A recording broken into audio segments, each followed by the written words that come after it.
diferentes facultades que nos están acompañando y también invitados de otras universidades y otras pues, organizaciones. También les contamos que estamos retransmitiendo a través de Facebook.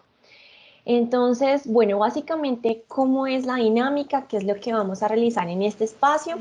Uy, un segundo por allí, que tienen un micrófono abierto.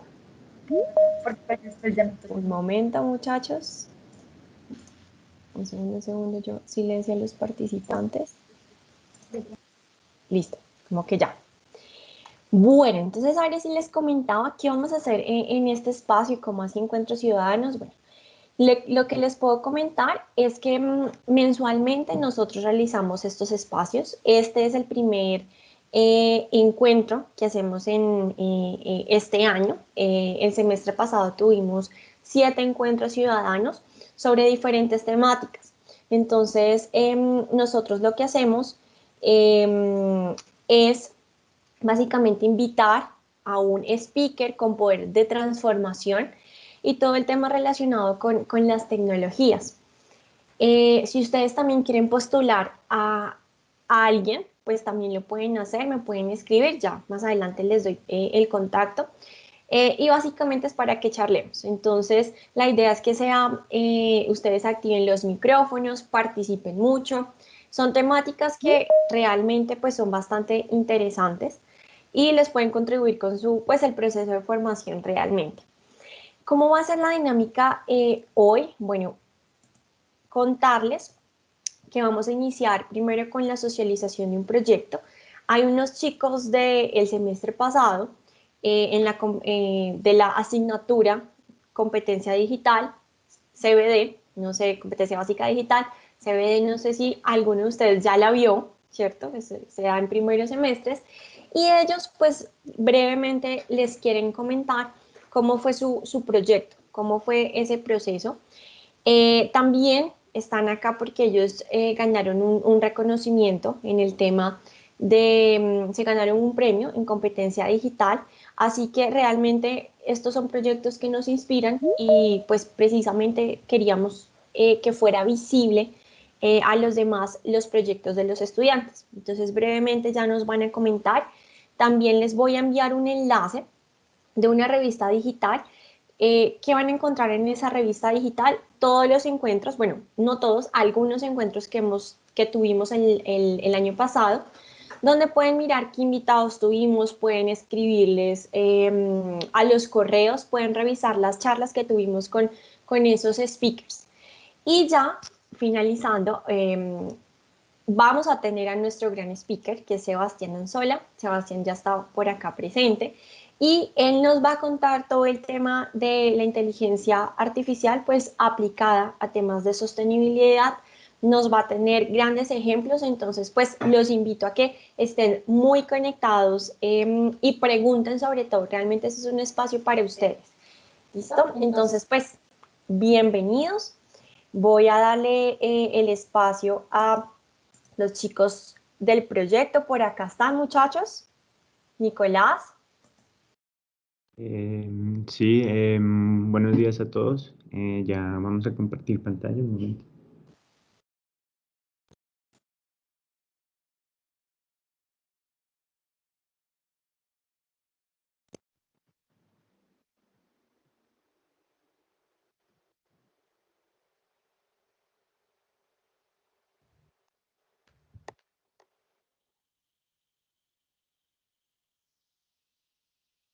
Listo, Nicolás, ya ahí vemos tu pantalla y vemos tu cámara. Listo. Entonces, empezamos. Bueno, buenos días a todos. Nosotros les queremos dar la bienvenida a este espacio de Encuentros Ciudadanos y les queremos hablar un poquito sobre nuestro proyecto. Nuestro proyecto se llama Superando la Ansiedad. Es básicamente un proyecto que nosotros hicimos dada la coyuntura que hemos tenido durante el año pasado y ya el primer mes de este año, que sabemos que es el COVID. Nosotros, en nuestra clase de competencias básicas digitales, nos conformamos en un grupo en donde éramos 2 estudiantes de negocios internacionales y 2 estudiantes de medicina. Entonces lo que queríamos es ver de qué manera podíamos llegar a alcanzar un objetivo y alcanzar un proyecto que realmente ayudara a la sociedad en un momento tan difícil como por el que estamos pasando.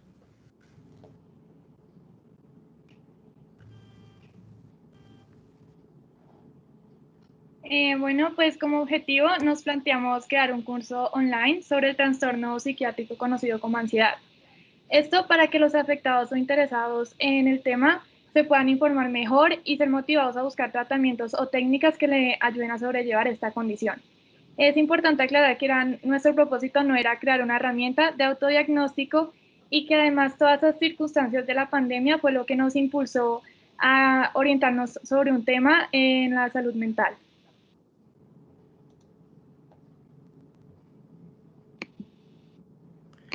Bueno, nuestra población objeto son todas aquellas personas que están interesadas en conocer acerca de este trastorno, ya que es uno de los trastornos más recurrentes a nivel mundial. Y más que todo es un trastorno que a pesar de que pues ya haya muchas investigaciones y demás, siempre es bueno, es bien necesario transmitir toda su información.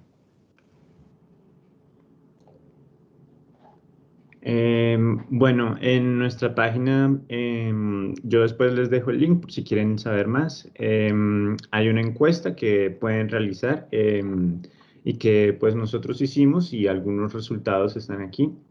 Entre ellos pues quisimos medir como el nivel de información general que tienen las personas sobre el trastorno y también como motivarlos a que realizaran el curso.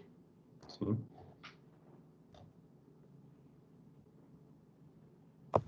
Bueno, nosotros para tener un poquito más de información y para estar un poquito más guiados hacia lo que es la creación como tal del curso, nosotros pedimos ayuda y pedimos que nos dieran su opinión 3 expertos de la salud, más precisamente 3 médicos internos y generales. Hubo un caso en particular que es un médico psiquiatra que ahorita está trabajando en un hospital de psiquiatría en Chía y nos ayudó bastante como a enfocar mucho más nuestro proyecto, mucho más cuál es la coyuntura por la que están pasando muchas personas y a la misma vez nos hizo plantearnos cosas y preguntas que muchos de nosotros no sabíamos y que nos empezamos a enterar por toda la investigación que realizamos.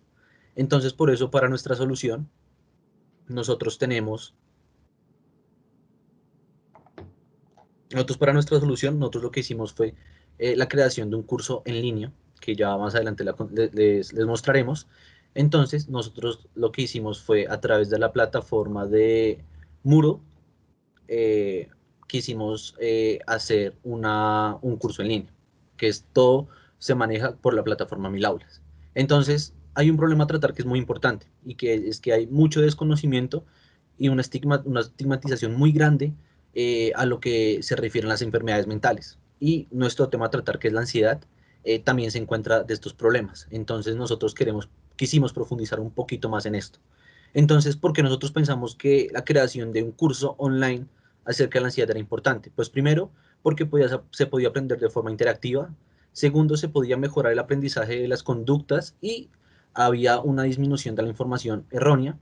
Y tercero, como es un curso digital, le podíamos llegar a muchas más personas que tuvieran acceso en lugares remotos y personas que tuvieran agorafobia.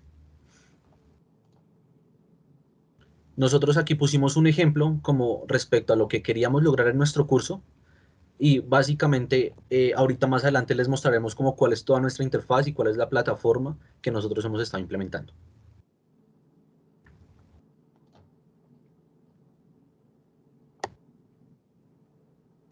En la implementación usamos a 2 personas como sujetos prueba, que es la novia de un compañero de nosotros y la madre de otro.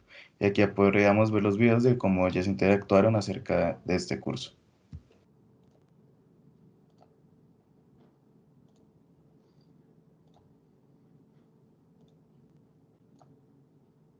Bueno, entonces nos encontramos aquí con Leticia Velázquez presentando el segundo módulo de nuestro curso.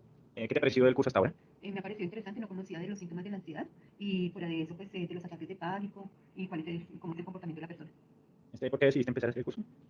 Porque me llamó la atención, sencillamente en esta época tiene uno muchos problemas de ansiedad, de no saber qué hacer, quiere hacer uno algo pero no sabe qué es, y cuando tú me dijiste me llamó la atención y por eso quiero hacer el curso completo.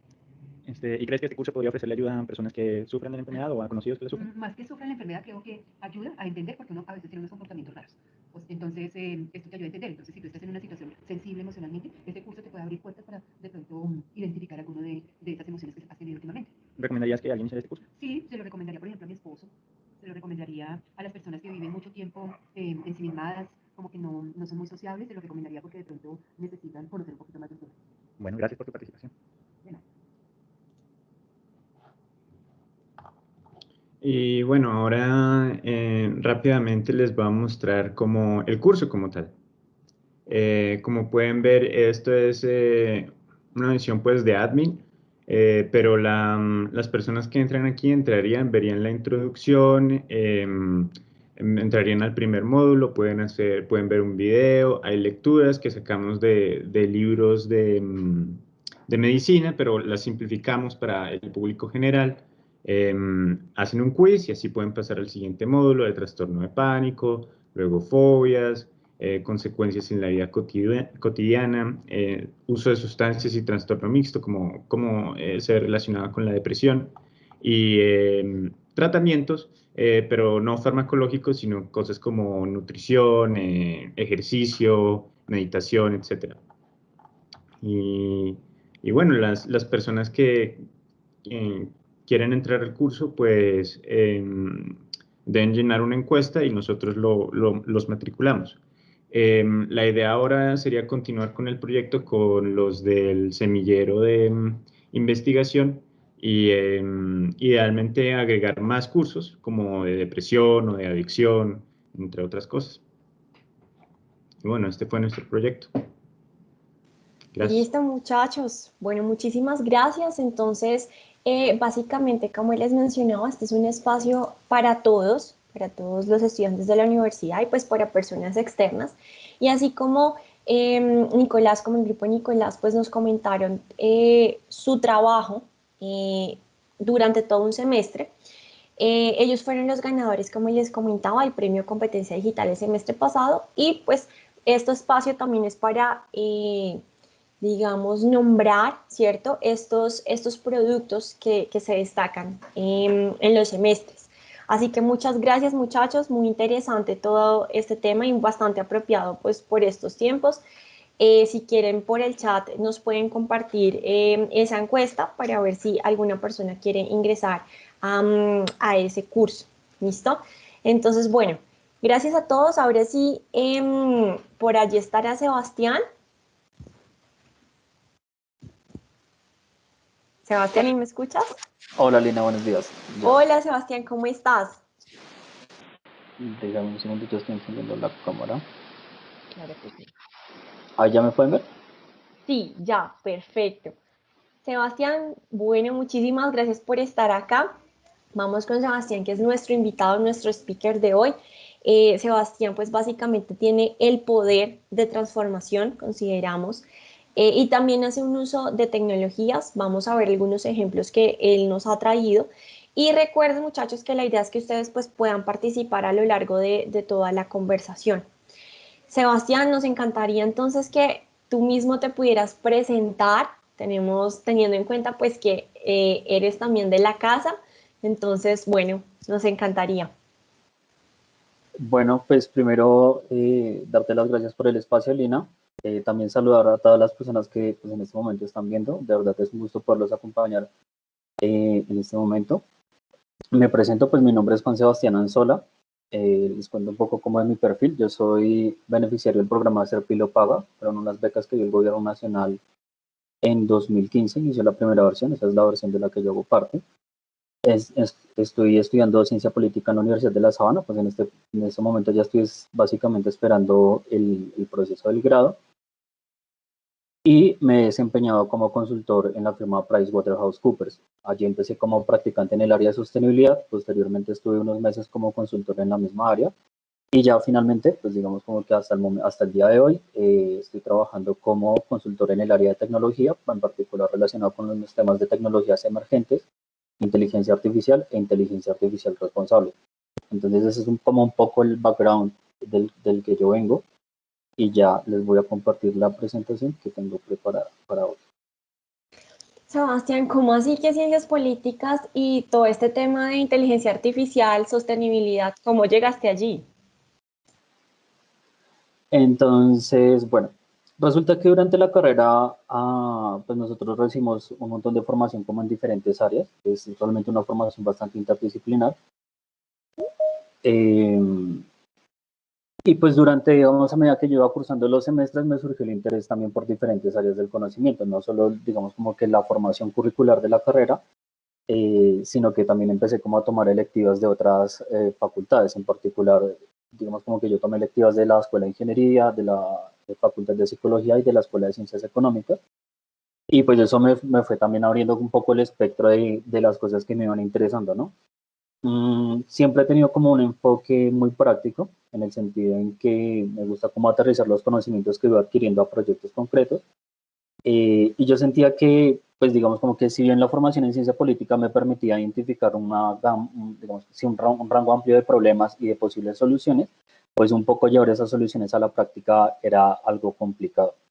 Y ahí fue donde, digamos como que yo me empecé a encontrar con la tecnología o un proyecto de emprendimiento que estuve trabajando durante un tiempo y digamos como que definitivamente ese tema de la necesidad de siempre estar dependiendo como de un ingeniero para desarrollar los proyectos y eso como que me generaba algo de incomodidad y me fui aproximando cada vez más hacia la tecnología. Ahí fue donde me encontré con la inteligencia artificial y pues descubrí que era un campo bastante apasionante, es bastante interesante la verdad. Y pues empecé un poco como a mezclar las dos, digamos como que las dos caras, ¿no? Por un lado la formación que tengo en ciencia política y por otro lado pues digamos como que ese interés personal por aprender de tecnología y de, en particular de inteligencia artificial para llevarlo ya a un nivel profesional. Entonces digamos como que ese fue como las razones por las que de venir de una carrera en ciencias sociales resulté en algo como tan, uh, digamos como especializado como la inteligencia artificial. Sebastián, ¿y aprender sobre inteligencia artificial es muy difícil? Te lo pregunto porque pues de pronto hay muchos interesados, pero pues realmente suena un poco técnico, un poco de Learning Analytics, Watson, todo este tema. Entonces, ¿tú qué opinas? Entonces, digamos como que también depende un poco del alcance de lo que las personas quieran hacer, ¿no? En particular, a mí me interesaba el desarrollo, digamos, de estos algoritmos y pues es una ruta de aprendizaje también diferente, ¿no? Hay roles que están más enfocados hacia el tema de negocio, que implica entender un poco cómo funciona la inteligencia artificial desde un nivel conceptual, eh, que pues digamos que si bien es conceptual, tiene que ser profundo en el sentido de entender pues más o menos cómo funcionan los algoritmos, qué casos o aplicaciones pueden tener, pero aprender inteligencia artificial en principio, pues como que uno no se debería asustar, ¿no? Como todo en la vida es interesarse y ser curioso con respecto al tema en el que uno se está enfrentando. Claramente la inteligencia artificial cuando ya uno la ve desde un punto de vista técnico es bastante compleja en el sentido en que hay muchas matemáticas, hay mucho cálculo, álgebra lineal, pero pues realmente esto no puede ser impedimento para que uno se acerque a este tipo de tecnologías, sobre todo porque, digamos, este tipo de cosas más técnicas, donde uno puede utilizar el cálculo o el álgebra lineal, son más áreas de investigación, pero realmente al momento en el que uno lo va a aplicar, no es necesario tener como conocimientos tan profundos en esas áreas, sino más bien entender las aplicaciones y los procesos necesarios para desarrollar ese tipo de tecnologías. Y un poco lo que te decía, no necesariamente si uno está trabajando en inteligencia artificial tiene que estar enfocado en programar el algoritmo, sino que pues hay diferentes roles en en todo el negocio que se mueve alrededor de la inteligencia artificial. Entonces es a las personas de negocios, pues cómo interactúan con los ingenieros que están desarrollando los algoritmos.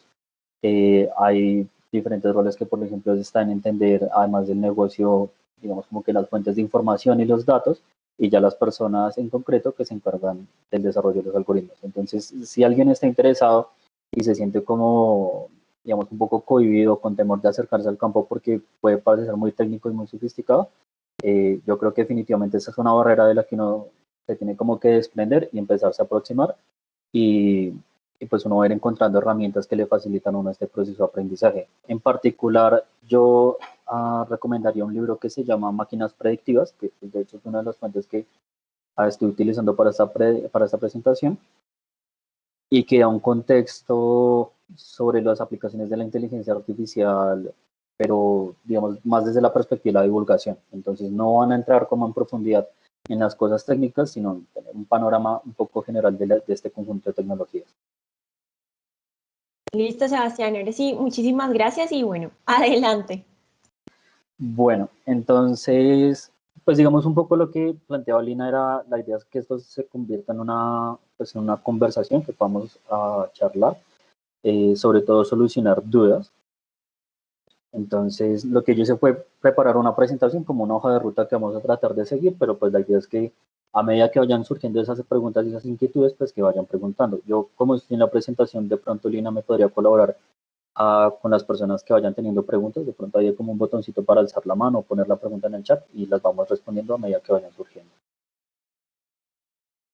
Y pues básicamente lo que vamos a hablar es de cómo podemos aplicar la inteligencia artificial para el desarrollo sostenible. Para ello, pues vamos a solucionar un poco el tema de qué es la inteligencia artificial, porque realmente es como un término muy amplio y que se puede entender de muchas maneras.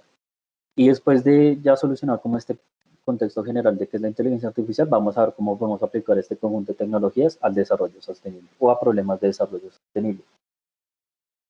Entonces, pues el primer punto es qué es la inteligencia artificial. A mí me gustaría de pronto si 2 o 3 personas quisieran compartir qué piensan que es la inteligencia artificial o si ya tienen como algún conocimiento previo, pues que nos lo compartan de pronto charlando o a través de un chat. A ver, muchachos, todavía no se han animado. Por allí, alguno por el chat o no sé, manito arriba. Anímense, muchachos, por ahí. Julián, Julián, por favor, activa tu micrófono. Y María Alejandra. Bueno, buenos días a todos. Eh, pues felicitaciones a Juan Sebastián por la presentación, muy animado por el tema y yo creo, o tengo la intuición, no estoy seguro, que la inteligencia artificial precisamente es una creación, un producto del hombre, pero que tiene una cierta capacidad autónoma o cierta capacidad predictiva, que por sí sola puede generar acciones. Eso digamos que lo creería por la parte de inteligencia artificial. Vale, perfecto, muy bien. Listo, gracias, Julián. Por ahí está María Alejandra. Sí, señora, buenos días. Para mí la inteligencia artificial es encontrar una forma nueva o innovar un producto o alguna máquina o algo que pueda solucionar algún problema de una forma más innovadora, cogiendo tanto la tecnología como la ingeniería, como la medicina, juntando muchos campos para lograr resolver algo más de una forma más rápida e innovadora y más moderna. Perfecto, muchas gracias, María Alejandra. Uy, por acá tenemos a Santiago. Sí, buenos días, ¿me escuchan? Sí, señor. Sí, perfecto. Vale, buenísimo. Pues sí, digamos, yo lo que puedo interpretar es como ese propósito de crear máquinas con capacidades iguales a las nuestras en materia de machine learning, que es como todo el aprendizaje que tienen las máquinas por medio de algoritmos y demás, que es como en materia de programación y también relacionada a la toma de decisiones, que pueda ser aplicada en áreas como finanzas, negocios e incluso medicina. Perfecto. Bueno, estos chicos están bien preparados, ¿no, Julia? Bueno, Santiago. Ahora vamos con Juan Diego y luego, bueno, sí, Juan Diego, por allí bajaron una manito. Para mí la inteligencia artificial es un área de las ciencias de la computación que se encarga o pues tiene el objetivo de crear algoritmos que hagan capaz a la computadora o al sistema en el que se esté utilizando de aprender de datos históricos, de manera que sea capaz de tomar decisiones en un futuro y llevar a cabo procesos, pues teniendo en cuenta sus ventajas y beneficios según lo que experimentó antes, como darle la capacidad a una computadora de aprender, más no que uno lo programe desde el inicio para que haga una cosa, sino que sea capaz de cambiar para mejorar el proceso que está llevando a cabo. Listo, Juan, muchas gracias. Sebastián, todo tuyo. Listo, perfecto. Entonces, Digamos como que de las opiniones que nos dieron, todas son bastante precisas y todas tienen algo de verdad. Pero entonces, pues digamos como que es la inteligencia artificial, ¿no? Digamos aterrizándolo un poco a una definición un poco más concreta. Pues son básicamente sistemas que pueden imitar la inteligencia humana o que pueden imitar un comportamiento inteligente. Generalmente uno suele pensar en la inteligencia como, digamos, como que el robot que aprende a interactuar de una determinada forma y que es capaz de tomar decisiones autónomas. Sí, eso es una realidad y hace parte de lo que es la inteligencia artificial, pero realmente la inteligencia artificial es un concepto que es bastante amplio eh, y que, digamos, la mayoría de los sistemas con los que nosotros estamos interactuando día a día, pues son sistemas de inteligencia artificial. Piensen, por ejemplo, en que el computador que nosotros usamos o el celular que estamos usando para estar en este momento en esta charla, pues es una inteligencia artificial que es bastante específica, ¿no? Puede imitar como algunos comportamientos lógicos. Y entonces, por ejemplo, si yo le doy clic al link para unirme a la charla, pues el computador va a ejecutar una secuencia lógica que me permita estar, pues digamos, como que en este momento escuchando la conversación, ¿no? Y en ese sentido podemos decir que ese comportamiento imita un comportamiento inteligente y por lo tanto lo podemos clasificar como una inteligencia artificial. Sobre este tema hay que decir, hay inteligencias artificiales que las podemos clasificar como débiles y como fuertes, ¿no? Entonces, en particular, las débiles son las que tienen comportamientos inteligentes pero que son bastante específicos y las fuertes son básicamente sistemas más autónomos, ¿no? Pero estas inteligencias artificiales fuertes, ya por ejemplo, uno podría hablar de lo que es una inteligencia artificial general, en donde podría ser, digamos, un robot tipo los que uno ve en las películas o un robot con algún tipo de forma de interpretar los sentimientos y las emociones. Pero la realidad es que en la actualidad todas las inteligencias artificiales, incluso las más avanzadas que tenemos, se encuentran dentro de las inteligencias artificiales que son débiles, ¿no? Y que sean débiles no es como algo peyorativo, simplemente estamos haciendo referencia a que son inteligencias artificiales que pueden resolver tareas muy específicas. Ahora, si nosotros quisiéramos resolver problemas más complejos, pues lo que podemos hacer es unir un conjunto de esas inteligencias artificiales débiles para crear sistemas cada vez más potentes. Pero entonces, digamos, de lo que nos venían diciendo, hay cosas que son bastante importantes. Por ejemplo, mencionaban que es la capacidad de que una máquina, básicamente, que pueda interactuar o imitar un poco lo que es el comportamiento de las capacidades humanas. Alguien mencionaba el tema de la predictividad. Mencionaban que pueden aprender, que son algoritmos que pueden aprender. Entonces, cuando uno está hablando de inteligencia artificial y particularmente estamos enfocando ya en nuestros sistemas que pueden aprender de forma autónoma, lo que estamos haciendo es que dentro de esa gran burbuja, ese gran conjunto que nosotros llamamos inteligencia artificial, hay unos subconjuntos que son el aprendizaje automático o el machine learning, y dentro del machine learning encontramos lo que es el aprendizaje profundo. ¿Qué de particular tiene eso? Que los algoritmos que nosotros estamos diseñando en este caso pueden aprender de forma autónoma de unos datos que nosotros le estamos ingresando, que eso era lo que mencionaban hace un segundo. ¿Por qué es importante que las máquinas aprendan? Porque cuando las máquinas aprenden, hacen que el costo de predecir cosas sea más barato, ¿no? Digamos como que constantemente, digamos como que a lo largo del tiempo hemos buscado predecir el futuro. Y las máquinas que pueden aprender sobre los datos, en particular sobre conjuntos de datos históricos o datos que hemos venido recopilando durante el tiempo, nos ayudan a hacer esta tarea, digamos, de una manera mucho más eficiente, pero aparte de una manera más objetiva. Es decir, ya no estamos un poco en el campo de la especulación o de las creencias, sino que las máquinas nos ayudan a predecir cosas bastante concretas de lo que podría suceder en el futuro con base en datos que han venido viendo. Un caso de esto, por ejemplo, puede ser, pues digamos, en la imagen está el trading, digamos, como que el intercambio de activos en la bolsa de valores.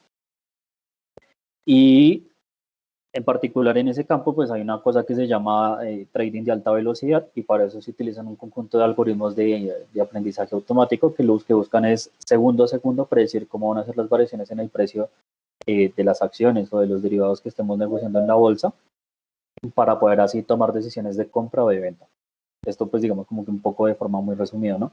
Otros casos que pueden existir es, por ejemplo, si tenemos una radiografía, un conjunto de radiografías, y quisiéramos predecir, no sé, por ejemplo, la presencia de COVID, lo que podríamos es crear un conjunto de radiografías en donde nos muestre la evolución del COVID en los pulmones y a partir de eso predecir si una persona tiene o no tiene y pues con base en eso pues direccionarla a rutas de tratamiento que pueden haber. Digamos esto para complementar un poco lo que pueden ser las pruebas PCR o las pruebas de antígenos y hacer un poco más eficiente este proceso de agilizar el tratamiento, ¿no? Pues porque, digamos, un poco al inicio de la pandemia también hubo ese problema de que no habían suficiente cantidad de pruebas para atender la cantidad de casos que se iban presentando y un poco los algoritmos de aprendizaje automático a partir de las radiografías nos podrían ayudar con este tema, ¿no? ¿Por qué es importante que el costo de predecir cosas sea más barato, no? Pues porque a medida que nosotros vamos disminuyendo ese costo de predecir, pues vamos a poder predecir más cosas en diferentes contextos, ¿no? Un caso era el del trading, otro caso era el de las radiografías, y esto al final lo que implica es que los algoritmos van a estar en un círculo virtuoso, en donde vamos a tener unos datos preexistentes que nos van a ayudar a que estos algoritmos aprendan. Ya ahorita vamos a ver un poco cómo aprenden. Esos datos van a permitir que se generen predicciones nuevas, y esas predicciones nuevas van a alimentar con nuevos datos los algoritmos. Entonces, en ese sentido, vamos a ir como construyendo un círculo virtuoso en donde de la versión inicial de la que partimos, pues vamos a obtener nuevos datos y esos nuevos datos nos permiten mejorar la forma en que el algoritmo aprende para hacer mejores predicciones y hacerlas cada vez más baratas. ¿Cómo aprenden entonces estos algoritmos? Pues digamos como que esto es bastante interesante y en el caso de la presentación estamos viendo un tipo particular de algoritmos que se llaman redes neuronales convolucionales y que se aplican a un tema que se llama computer vision, que es básicamente lograr que los computadores puedan entender el mundo de una forma muy visual. En el caso concreto que nosotros estamos viendo en la presentación, el algoritmo está tratando de reconocer dígitos que son escritos a mano. Entonces nosotros tenemos la imagen del carácter o del dígito que estamos intentando predecir qué es, en este caso pues un número, y lo que hacemos es que sobre esa imagen nosotros vamos a aplicar un conjunto de filtros que digamos como que son las dos primeras capas que uno ve después de que aparece la imagen, y después de eso digamos como que esa información va a pasar a un tipo de algoritmo muy concreto que se llama red neuronal, y es digamos como que la información que pasa a través de esa red al final nos va a poder decir qué número estamos viendo en la imagen. Este caso es bastante... Cuéntame. Pero una pregunta, ¿yo dónde pongo esos números o yo a qué programa voy o cómo hago para llegar hasta allá? Entonces, digamos como que un poco a eso iba también. Lo que uno hace para entrenar estos algoritmos es que uno define la estructura general de la red, ¿no? Uno lo que hace es definir qué filtros yo quiero aplicar sobre la imagen y qué operaciones quiero aplicar sobre esa imagen para al final obtener un resultado. Al principio, para que estas máquinas aprendieran, pues se necesitaba de unos super ingenieros, de doctores para poder diseñar el algoritmo y establecer como los conjuntos de operaciones matemáticas que permitían que el algoritmo aprendiera. Ahora, contamos con sistemas que son como muy amigables para el usuario final y lo que se hace es que yo puedo cargar esos conjuntos de datos, por ejemplo, imágenes que yo estoy tomando en mi cuaderno, decirle al algoritmo, digamos, como que lo que tengo en cierta sección de la página es un 1, lo que tengo en otra sección de la página es un 2, o por un lado tengo una M, una A, y automáticamente el algoritmo ya después va a empezar a entrenar sobre esos datos, es decir, él va a empezar a aprender sobre esos datos. Y lo que hace es que pues él empieza a aprender sobre esos conjuntos de píxeles. Ahora, este es un caso muy concreto en donde pues lo que buscamos con el algoritmo es aprender a reconocer los dígitos y a partir de eso pues empezar a extraer información. Digamos como que más adelante vamos a ver unos casos de uso súper interesantes para estos algoritmos. Lo que les puedo contar en este momento sobre de cómo uno puede llevar esto a la realidad es que existen plataformas como AWS, Alteryx, hay otras que se llaman Orange, y demás, en donde uno puede ingresar los datos que uno tiene, o en este caso pues las imágenes, y estas plataformas automáticamente van a generar el proceso de entrenamiento por nosotros y nos van a devolver un algoritmo que nosotros vamos a poder emplear para diferentes casos de uso. Pues como les decía, más adelante vamos a ver unos casos de uso súper interesantes para este tipo de algoritmos. Si alguien tiene una pregunta o algo así, pues digamos como que la puede ir realizando.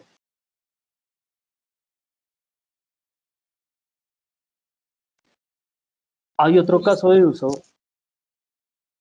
Sí. No, por el momento todavía no, muchachos, anímense por allí para que no les queden dudas, porfa. Y bueno, por el momento aún no se va, yo te cuento. Vale, de una, perfecto. Hay otro caso de uso súper interesante que es el procesamiento del lenguaje. Entonces, en el caso anterior buscamos que nuestros algoritmos aprendieran a reconocer cosas en imágenes. Y digamos como que ese proceso de reconocer cosas en imágenes para uno como persona es algo muy trivial en el sentido en que yo fácilmente veo un pocillo y yo sé que es un pocillo o una botella y sé que es una botella, pero pues para las máquinas piensen que este es un proceso mucho más complicado en el sentido en que uno las máquinas le tienen que decir todo cosa por cosa que deberían hacer. Y ese es como el gran salto que da la inteligencia artificial. Aprende a reconocer ese tipo de cosas sin que explícitamente le estemos diciendo al computador que en la imagen hay una botella o que hay un pocillo. En el caso del procesamiento del lenguaje natural, lo que buscamos es que, por ejemplo, las máquinas entiendan la forma en la que nosotros nos comunicamos. Y esto tiene una infinidad de aplicaciones muy interesantes. Por ejemplo, desde el punto de vista del e-commerce, facilita los procesos de venta y hace más eficientes los temas de atención al cliente. Y digamos como que en estos casos, por ejemplo, nosotros buscamos, no sé, que las máquinas puedan empezar a reconocer en un texto si algo es un verbo o si es un nombre o si es un adjetivo. Buscamos, por ejemplo, reconocer entidades, entonces, por ejemplo, saber que Andreas Kaplan es una persona o que Michael Heinen es una persona. Y esto nos facilita mucho el análisis de grandes conjuntos de información no estructurada, que pueden ser las imágenes o los textos. Porque los algoritmos de procesamiento del lenguaje natural son bastante interesantes, porque por ejemplo nos permiten analizar un montón de información que viene organizada en forma de texto, que realmente es información muy importante. Piensen ustedes en los artículos que nosotros normalmente podemos leer en la universidad o en toda la información que constantemente minuto a minuto se está generando en redes sociales, que no es información que viene como organizada en tablitas, sino que es texto y contenido, digamos, como que no estructurado que estamos generando, pero que pueden aportar a, digamos, como que uno puede extraer información muy interesante de allí. Entonces, estos son como dos casos de aprendizaje de máquinas. Uno se llama Computer Vision, y lo que buscamos es que las máquinas aprendan a entender el entorno a través de la visión, y este caso que es procesamiento de lenguaje natural. También hay otros casos de uso, yo en particularmente no me enfoco en esos, que es el análisis de datos estructurados. Entonces, por ejemplo, puede ser el tema de trading, en donde tenemos un conjunto de series de tiempo y lo que buscamos es predecir pues, cuál va a ser el siguiente valor que va a tomar la serie de tiempo dado un conjunto de variables, ¿no? Aquí creo que se bloqueó un poco la presentación y ya. Entonces, chicos, si tienen alguna duda, podemos irla resolviendo de una vez. Lo que les digo, pues no sean tímidos con respecto al tema de las preguntas. Cualquier pregunta es valiosa. Y créanme que de pronto hay dudas que a veces uno tiene que uno dice, no, pues de pronto puede ser como muy bobo o algo, realmente no. Hay muchas de las preguntas que de pronto uno pueda tener que también se las esté realizando el grupo y de pronto uno como por algún tema de timidez o algo no la realiza. Ahora, pues digamos como que ya teniendo un poco este contexto de qué es la inteligencia artificial, pues sí vale la pena preguntarnos cómo la inteligencia artificial puede contribuir al desarrollo sostenible. Y para eso, pues es importante entender que la sostenibilidad abarca 3 dimensiones. Esas dimensiones son la dimensión social, la dimensión ambiental y la dimensión económica. Sebas, Cuéntame. ahí te interrumpo. Ahí Santiago tiene una pregunta y por el chat también tenemos otra pregunta. Santiago, si quieres activa el micrófono. Vale, Lina, muchísimas gracias. Juan, digamos, a mí me surge la siguiente duda de cuáles son como los retos en la actualidad en materia de ese machine learning que tienen las máquinas. Entonces, realmente esos retos, pues uno los podría empezar a clasificar por los casos de uso, ¿no? Por ejemplo, en temas de computer vision, que son como los casos de uso más avanzados, empiezan a ver cosas como, por ejemplo, como a partir de un simple dibujo, por ejemplo, no sé, pintar una persona con palitos, podemos generar una persona completamente como la vemos en la imagen de acá, ¿no? Si yo pintara simplemente como la bolita y los palitos, que es un ejemplo típico de un dibujo de un niño, bastante pequeño, pues cómo podemos llegar de como esa estructura como un poco tan general, como tan abstracta, a un caso concreto que puede ser tener a este niño aquí leyendo el cuaderno en la imagen, ¿no? Un poco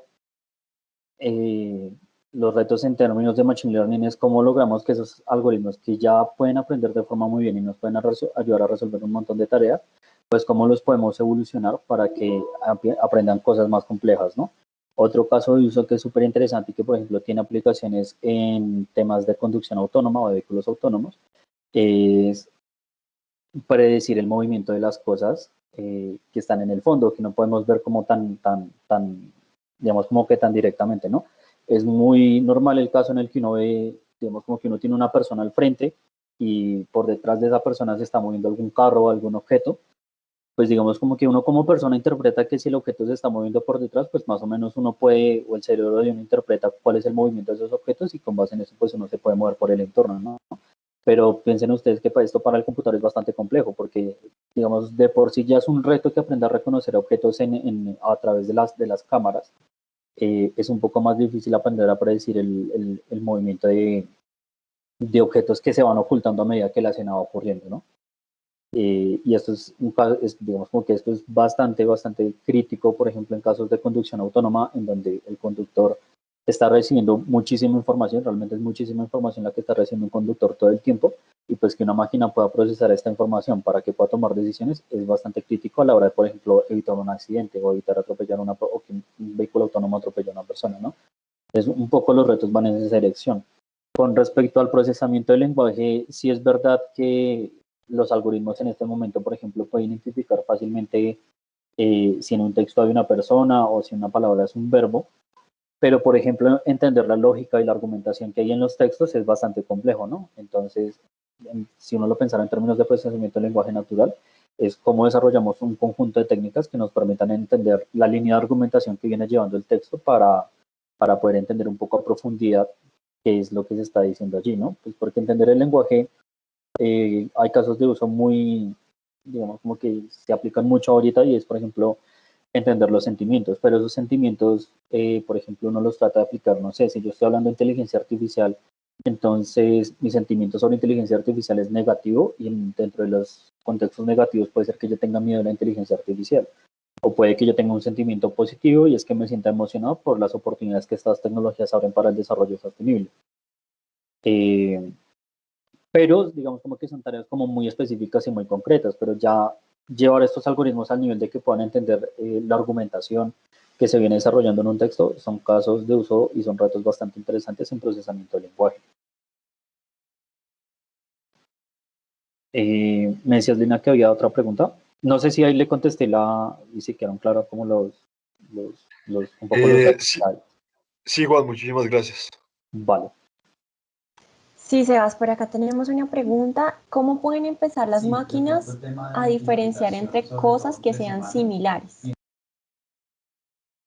Entonces, por ejemplo, bueno, a mí me gustaría saber en concreto qué están pensando al momento de plantear esa pregunta, ¿no? Pues porque pues que son cosas similares, ¿no? Que diferenciamos, que podríamos diferenciar, no sé. Hola Juan. Sí. Digamos que iba muy relacionado a lo que mencionaste ahorita respondiendo la anterior pregunta y era en la parte del aprendizaje del lenguaje. Por ejemplo, no sé, se me venía a la mente cómo pueden empezar a diferenciar de, no sé, el nombre de una persona que sabiendo que hay como nombres que son muy parecidos o prácticamente iguales a objetos o cómo empiezan a hacer como esa línea de lógica en el lenguaje. Entonces, digamos como que un poco para diferenciar ese tipo de cosas, lo que se hace es, por un lado, esto requiere esfuerzos también muy grandes en términos de digamos, como que el tiempo que uno le invierte a desarrollar el algoritmo, ¿no? Un poco lo que se hace para eso es un poco entender la estructura de la oración, ¿no? Y para eso lo que se hace es que manualmente se crean como estas etiquetas de decir esto es un verbo o esto es una persona. Y hay algoritmos que tratan de entender, digamos, como que cómo una determinada palabra está interactuando en el contexto en el que se va dando, ¿no? Y a partir de eso, el algoritmo puede entender si lo que yo estoy viendo en un momento determinado es un nombre o si lo que estoy viendo es digamos, algún objeto o algo así. Hay diferentes técnicas que se utilizan para esto. Por ejemplo, digamos, yo para mi trabajo de grado estoy trabajando un caso de uso de procesamiento de lenguaje natural y en particular a mí lo que me interesaba era entender cómo el algoritmo podría agrupar términos que son similares. Y para eso utilizábamos bastante álgebra lineal, en el sentido en que lo que buscamos es como sacar las estadísticas de cómo las palabras concurren, que la concurrencia no es nada más empezar a contar, si yo tengo la palabra inteligencia, pues qué palabras están al lado de inteligencia, tanto hacia la izquierda como hacia la derecha. Y yo empiezo a sacar como esas estadísticas. El supuesto, y es un supuesto bastante fuerte, es que las palabras que están alrededor, digamos, de la palabra inteligencia, me están diciendo un poco sobre el significado de esa palabra. Entonces, las palabras que tienden a ocurrir en un contexto similar, por ejemplo, si inteligencia ocurre mucho en el contexto de la palabra artificial, pues yo más o menos sé que las palabras que ocurran en el contexto artificial, pues van a tener como un significado similar. Y es una forma en la que, por ejemplo, los algoritmos pueden empezar a aprender las relaciones entre las palabras, a aprender que si hay una palabra que se está dando en un determinado contexto, pues puede ser un verbo o puede ser un nombre, ¿sí? Es un poco entender un poco a la estructura de la gramática y de la lingüística y aterrizar esos conceptos gramáticos o lingüísticos a cosas que los computadores puedan entender. En este caso, se hacía a partir de las estadísticas de concurrencia de los términos. Esas son algunas de las aproximaciones. Claramente, digamos como que si uno se pone a investigar sobre el tema, uno puede encontrar que hay una cantidad infinita de algoritmos para resolver este tipo de problemas y esa cantidad de algoritmos o las aplicaciones o los algoritmos que uno quiera aplicar a un caso concreto, pues van a variar dependiendo de las características. También es importante, por ejemplo, tener en cuenta que muchos de estos algoritmos se desarrollan para trabajar en inglés, ¿no? Y en el caso de Stanza, que es el algoritmo que estamos viendo en pantalla que nos devolvió esta información un poco anotada, un algoritmo que está entrenado en una cantidad bastante amplia de lenguajes, creo que son como más de 30 lenguajes sobre los que se entrenó ese algoritmo. No sé si un poco ahí le resolví un poco la duda de cómo se podrían empezar a diferenciar esas cosas, ¿no? Pero es básicamente empezar a analizar las palabras en el contexto en que aparecen. Y a partir de eso, pues dependiendo de las palabras que estén apareciendo en ese contexto, el algoritmo puede predecir si algo es un nombre o si es un verbo o si es un artículo. Vale, gracias. Bueno, entonces, ¿cómo podría la inteligencia artificial contribuir al desarrollo sostenible? Les venía diciendo que pues, el desarrollo sostenible también es un concepto que es bastante amplio, implica que nosotros tengamos que abordar 3 dimensiones, la dimensión social, la dimensión ambiental y la dimensión económica, y vamos a ver algunos casos de uso que se aproximan a la dimensión social y la dimensión ambiental. Cuando uno está hablando de sostenibilidad, no necesariamente el proyecto que nosotros, digamos, como que nosotros queremos desarrollar tiene que abordar necesariamente las 3. De pronto nos podríamos enfocar en resolver un problema concreto de la dimensión social o de la dimensión ambiental. Lo importante acá es que empezar a resolver esos problemas pequeños desde la perspectiva de la sostenibilidad, al final lo que va a contribuir es a generar un valor más grande para la comunidad y para la sociedad en general. Lo que buscamos con la sostenibilidad es que nosotros podamos aprovechar un montón de recursos que nosotros tenemos disponibles, pero eso es bastante importante, que no sacrifiquemos la disponibilidad de esos recursos para el futuro, ¿no? Y eso tiene que ver mucho sobre todo con el tema económico, por ejemplo, con la explotación de los recursos naturales, que consumimos bastante y realmente lo que estamos haciendo es sacrificar esa disponibilidad de recursos para las generaciones que están por venir, ¿no? Y en ese sentido estamos generando un problema de sostenibilidad desde el punto de vista económico, porque probablemente la ausencia de recursos va a generar ausencia de empleo, entonces pasamos de tener un problema netamente económico a un problema social, pero además digamos como que esa sobreexplotación de los recursos también está generando muchos problemas a nivel ambiental, ¿no? Pensemos, por ejemplo, en el cambio climático, y ahí pasamos de tener solo de una sobreexplotación de recursos a nivel económico, pasamos a tener una cantidad de problemas a nivel social y ambiental, ¿no? Entonces, la idea es que en los proyectos que se emprendan, se consideren el impacto que los proyectos van a tener en esas 3 dimensiones, pero no necesariamente tenemos que estar resolviendo los 3 problemas al tiempo, sino de pronto enfocarnos en resolver un problema a nivel social o a nivel ambiental o a nivel económico. ¿Cómo se da el desarrollo sostenible en la actualidad? Pues las Naciones Unidas definió una cosa que se llaman los Objetivos de Desarrollo Sostenible. Son 17 objetivos que se enmarcan dentro de estas 3 dimensiones que ya les mencionaba, y cada uno de estos objetivos tiene unas metas concretas. Entonces, si uno quisiera aproximarse a, bueno, ¿cómo podría yo aplicar inteligencia artificial al desarrollo sostenible? Lo que yo primero podría entender es, bueno, ¿qué es el desarrollo sostenible? ¿Cuáles son los objetivos de desarrollo sostenible que se han planteado? Y a partir de ahí empezar a resolver un poco los problemas que hay. Entonces, por ejemplo, con respecto a fin de la pobreza, hay metas muy específicas y objetivos muy específicos que se ha planteado las Naciones Unidas y que país a país se vienen aterrizando de diferentes formas. Entonces, uno podría mirar el caso de Colombia, pues, qué temas estamos priorizando con respecto a fin de la pobreza, cuáles son las metas que hay, y a partir de ahí desarrollar una idea, un proyecto que nos permita resolver ese tipo de problemas, y así con los 17 objetivos. Si alguien quiere profundizar sobre este tema de los Objetivos de Desarrollo Sostenible, pues puede ingresar a la página de los ODS, hay una que es a nivel global. El gobierno de Colombia también tiene una plataforma que está enfocada en medir el avance de los ODS en el país. Esto teniendo en cuenta que para 2030 hay unas metas de avance bastante importantes que se deben cumplir y pues que realmente, tanto a nivel regional, pensando en Latinoamérica, como a nivel global, el avance es bastante lento, ¿no? A pesar de que sí hay avances y esfuerzos importantes, pero realmente lo que falta por hacer en materia de sostenibilidad es bastante.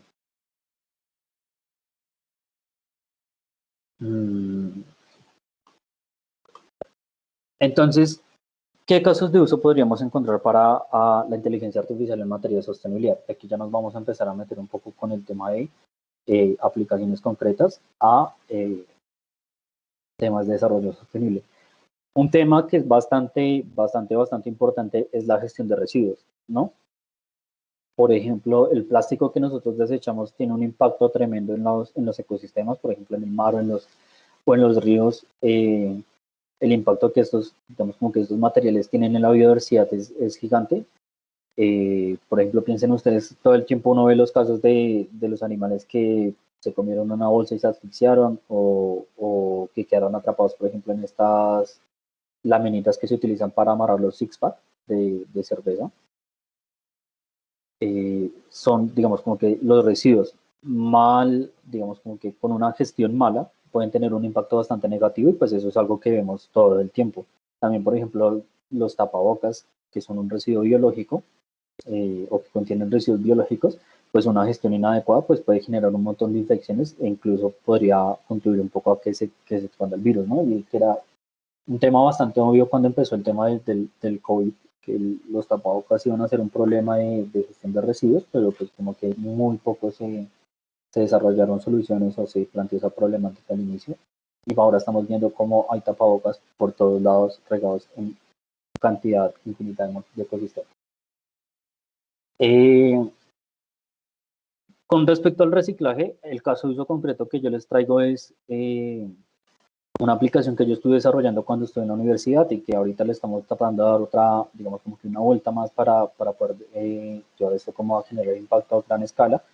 Y es que nuestro objetivo era generar hábitos para la separación de residuos en la fuente. Claramente el tema del reciclaje pues tiene toda una cadena. En particular nosotros nos estamos enfocando en cómo logramos que la gente recicle. Y ese tema es bastante importante porque, por ejemplo, cuando uno se acerca a los puntos ecológicos, pues generalmente hay cosas que son como muy claras, como que si tengo una botella de Coca-Cola, yo ya sé que la botella de plástico fijo va en la caneca azul, pero hay otros residuos que uno no sabe distinguir también. Entonces, por ejemplo, si tengo el vasito de café que es cartón, ¿en donde lo deposito? ¿En la caneca de papeles y cartones o en la de residuos orgánicos? Y esa duda puede surgir porque, por ejemplo, si el cartón está impregnado de algún líquido o de alguna materia orgánica, pues generalmente se tiende a decir que ya no se puede reciclar. Ahora, pues eso va a depender también de las situaciones en las que se está empleando.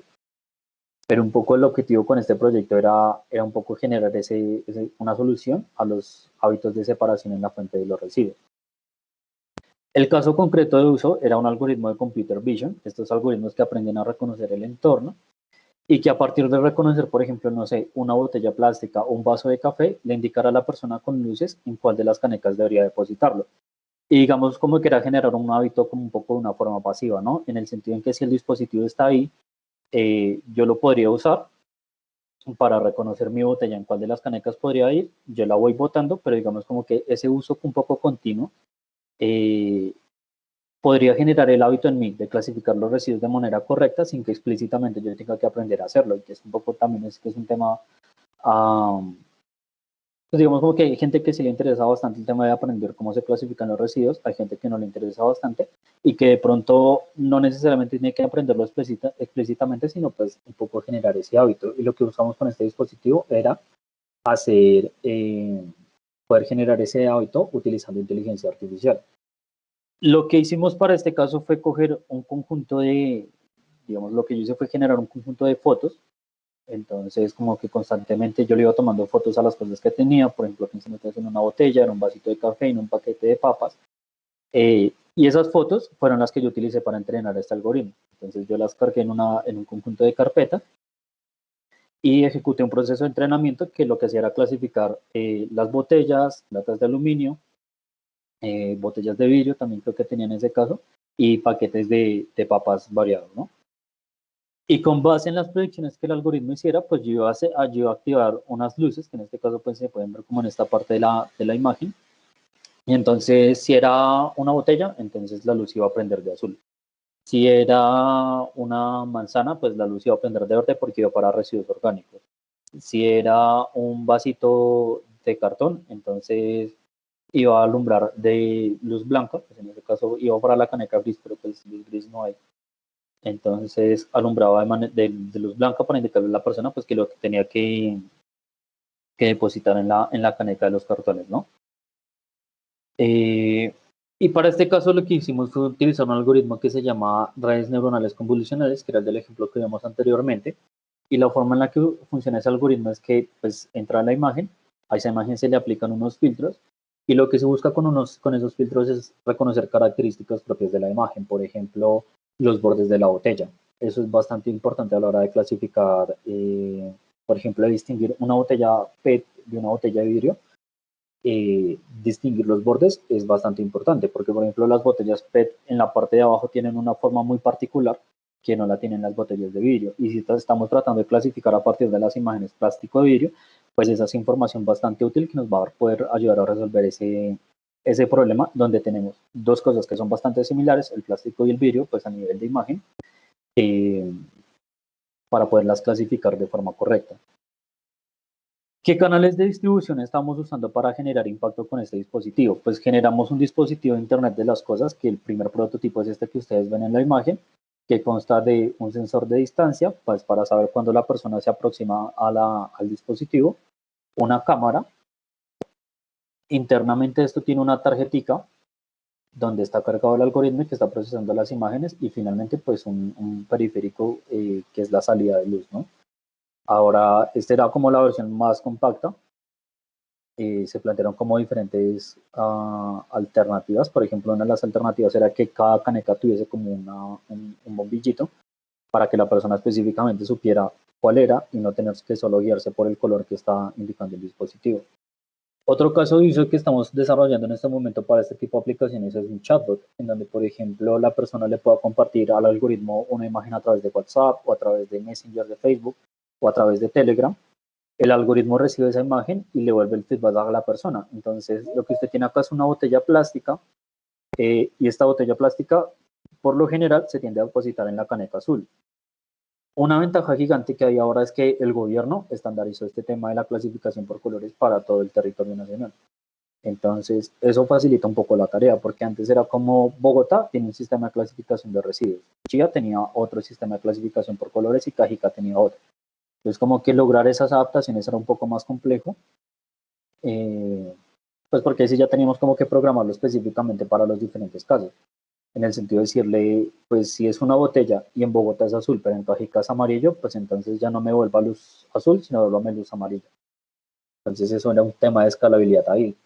El gobierno pues ayudó un montón con la estandarización de ese tema y digamos como que al momento de desplegar esta solución pues puede tener un impacto gigante en el sentido en que vamos a empezar a generar en las personas ese hábito de separación en la fuente y eso posteriormente nos va a permitir resolver otros problemas en la cadena del reciclaje, que es por ejemplo asegurar definitivamente que esos materiales vayan a procesos de recuperación, porque no necesariamente que uno separe implica que el material se esté aprovechando después. Pero sí es bastante importante primero generar ese hábito de la separación antes de resolver otros problemas, porque yo nada saco con tener la mega infraestructura, digamos como que en términos de una fábrica, para poder procesar plástico y otro tipo de Tetra Pak y otro tipo de materiales que nos estén llegando, si la gente no lo está separando. Entonces es un poco como concentrarse en un aspecto muy específico del problema más grande que estamos tratando de resolver, que es la gestión de residuos, y encontrar aquí aplicación. En este caso, como era ¿Sebas? Computer Vision, sí.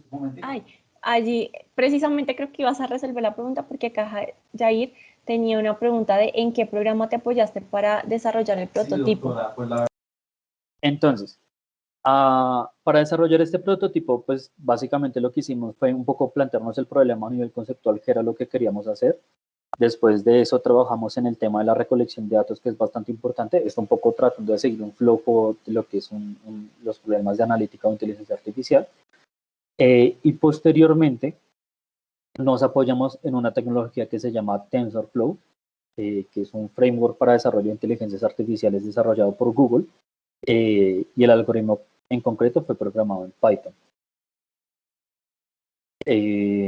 El algoritmo, pues, digamos, como que es un algoritmo bastante clásico para problemas de clasificación de imágenes, digamos, como que hay, si alguien quisiera aproximarse a este tipo de soluciones, pues también es bastante sencillo en el sentido en que si hay un poco de bases de programación, pues lo podrían resolver fácilmente con TensorFlow. De igual manera, hay soluciones en la nube que les permiten a uno aproximarse a este problema también muchísimo más fácil. En el sentido en que, por ejemplo, si uno quisiera utilizar Google Cloud o Amazon Web Services, pues ellos ya tienen servicios de Computer Vision predefinidos en donde yo simplemente podría cargar las imágenes, el algoritmo entrena solo y yo ya después puedo hacer uso de ese algoritmo. Claramente, pues ahí hay consideraciones de costos y demás que uno debería tener en cuenta,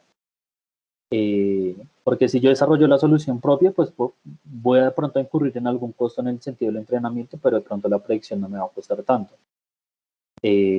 Digamos como que el costo de la predicción en ese sentido es que si yo tengo el dispositivo, pues yo no voy a tener que estar pagando constantemente por cada imagen que esté tratando de clasificar, mientras que si lo estoy haciendo en la nube, pues dependiendo del costo del proveedor, pues voy a incurrir en costos más elevados.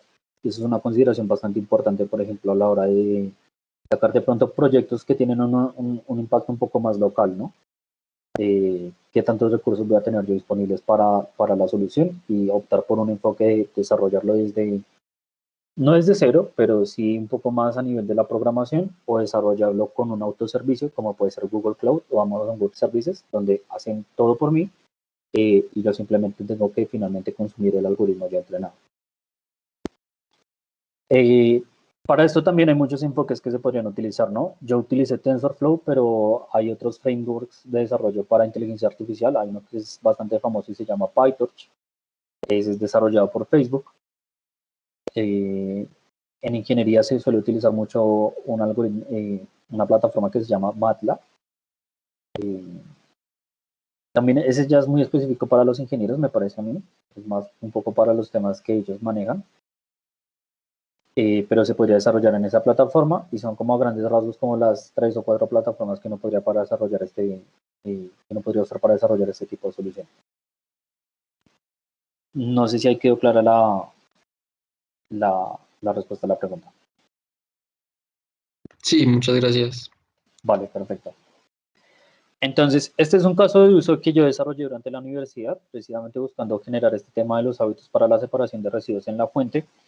Y ahorita ya vamos a ver otras soluciones que se están aplicando en todo el mundo en temas de educación y finalmente una solución a problemas ambientales.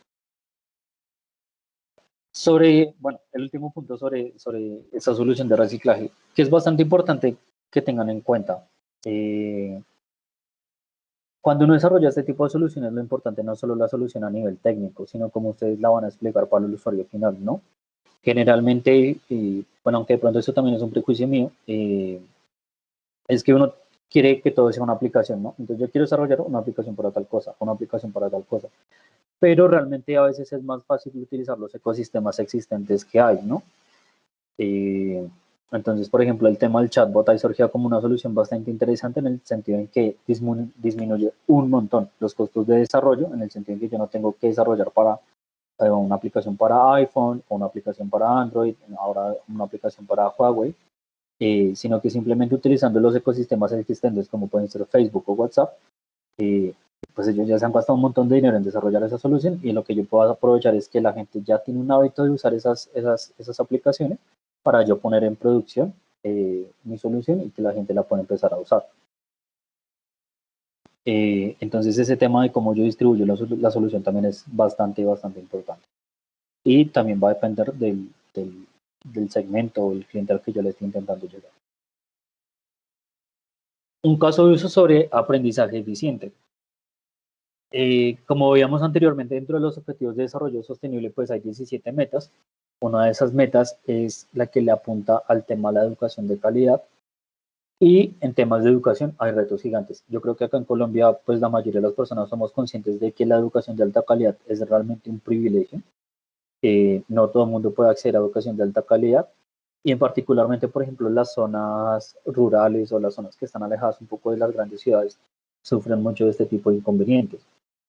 Si pensamos, por ejemplo, en pueblos, en corregimientos que están bastante alejados, como a horas incluso de camino a través de las veredas y demás, el tema de la educación cada vez se empieza a complejizar más, porque ya es un tema de los chicos tendrían que recorrer grandes distancias para poder llegar a la escuela, y eso es un caso que vemos todo el tiempo acá en nuestro país.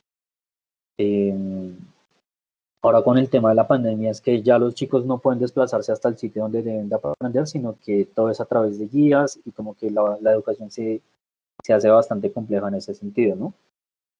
Un poco la ventaja que también nosotros tenemos en Colombia es que los temas en avances de conectividad pues son importantes, hay retos gigantes por solucionar también en materia de conectividad, pues porque no en todo lado hay, pero pues uno podría empezar a plantear diferentes soluciones para este tipo para este tipo de problemas de aprendizaje, ¿no?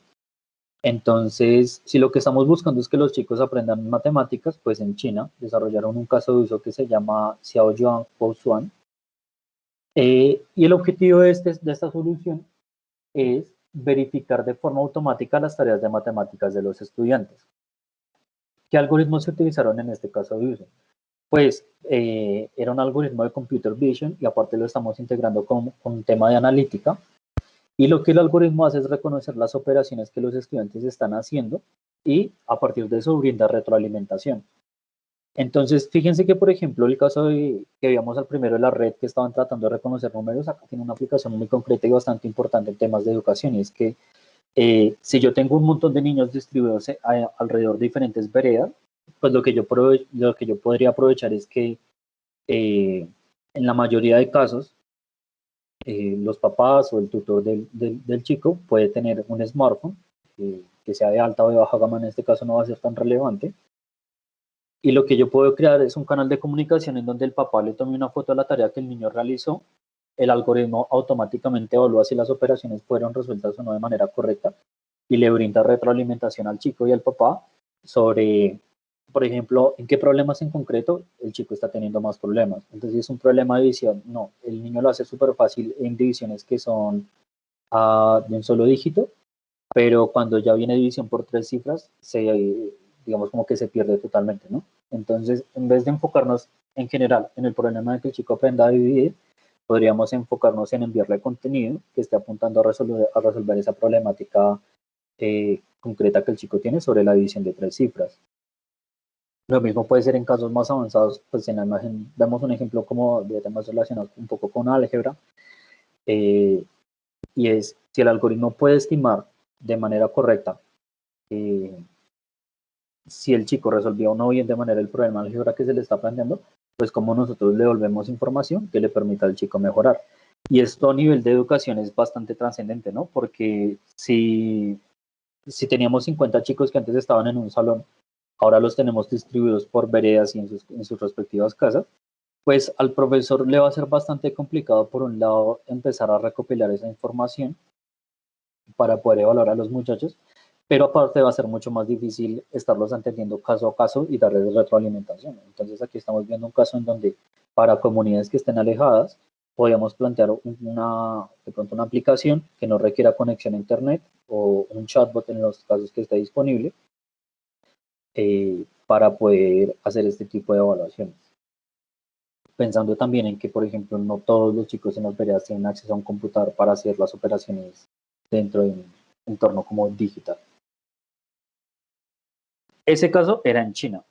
En Ecuador, en Guayaquil, generaron un proyecto que se llama Más Tecnología. Este también está enfocado en educación y lo que hicieron fue que a diferentes colegios les regalaron unos computadores, les donaron unos computadores y esos computadores tenían un software especial que evaluaban el comportamiento del chico en su desempeño en las materias de matemáticas y lenguaje. Y con base en estar midiendo digamos como que ese desempeño de los chicos en esas dos asignaturas, lo que el algoritmo hacía era generar currículums personalizados para ellos. Y esto demostró que aumentaba la eficiencia digamos como que al momento de generar mejoras en el desempeño de los estudiantes bastante fuertes. Por ejemplo, igual ustedes pueden entrar a la descripción del caso de uso en el link que está acá. Yo después le envío a Lina la presentación para que se las haga llegar. Pero un poco lo que ellos contaban era, normalmente para que un chico mejorara sus notas, si lo evaluamos como desde el primer trimestre del colegio hasta el último, pues como que la mejoría no era tan significativa. Después de desplegar esta solución en Guayaquil, el gobierno, y en particular la Secretaría de Educación que trabaja los temas pues, de educación pública allí, se dieron cuenta que una solución basada en inteligencia artificial que le recomendara al chico contenidos específicos con base en su desempeño, hacía que las notas incrementaran entre un 30 y un 40% de un periodo a otro. Entonces era como una reducción bastante significativa en el tiempo que al estudiante le tomaba mejorar. Y esto va a tener tanto implicaciones, tanto en el año escolar, de mejorar sus notas, como más a largo plazo, en que esté el chico más preparado para contenidos más avanzados que van a venir llegando y posteriormente que pueda estar preparado para un ingreso a la universidad de manera óptima, con los conocimientos adecuados, o que pues pueda salir a realizar diferentes actividades. No sé, en el caso de la tecnología, pues no necesariamente se necesita ser profesional, sino adquirir los conocimientos, y esto le podría brindar como las bases necesarias, por ejemplo, para empezar a aprender a programar de forma más autónoma. Acá se utilizaron unos algoritmos que se llaman K-means. Lo que estos algoritmos buscan es empezar como a agrupar la información a partir de las características que comportan como de manera similar. Entonces piensen ustedes que si yo tengo un conjunto de 2.000 estudiantes, pues a mí me gustaría saber cuáles son los que tienen problemas con las divisiones de 3 cifras, no sé. Y para eso yo puedo utilizar K-means y que me empiece a generar clusters o grupos de estudiantes que tengan problemas similares. Y a partir de ese proceso de, digamos, como de que generar esos grupos, yo podría generar como filtrado colaborativo, que son unos algoritmos que se utilizan para hacer recomendaciones, y generar estos currículums personalizados para los chicos. De nuevo, el tema de la distribución es bastante importante. En ese caso, pues el gobierno utilizaba una aplicación web.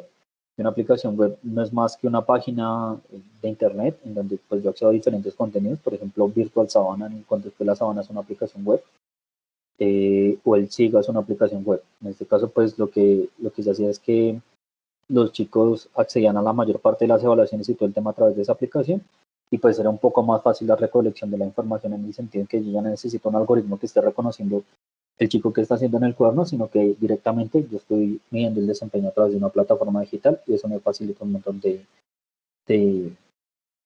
digamos, como de acciones que yo podría desarrollar para mejorar el desempeño de los estudiantes.